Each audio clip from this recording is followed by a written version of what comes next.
तुहरी कवन राम बड़ी धनी सेठ रे का तू ही पवली ननदा माटी के कोड़वनी हो का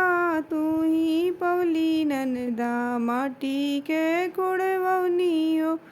बाला पवली झाला पवली और पवली माला हो टाइम देखे के घड़ी पवली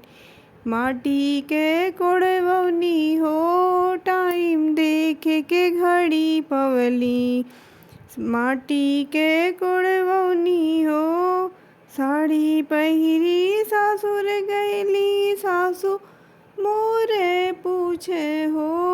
का तू ही पौलू बहुअरी माटी के कोड़वनी हो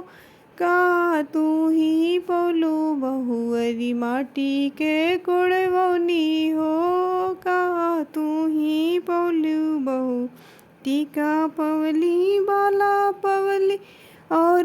पवली माला हो टाइम देखे के घड़ी पवली माटी के कोड़वनी हो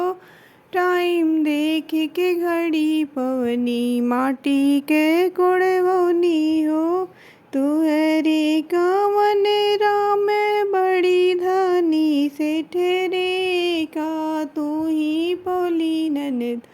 माटी के कोड़वनी हो का तू ही पवली ननदा माटी के कोड़वनी हो।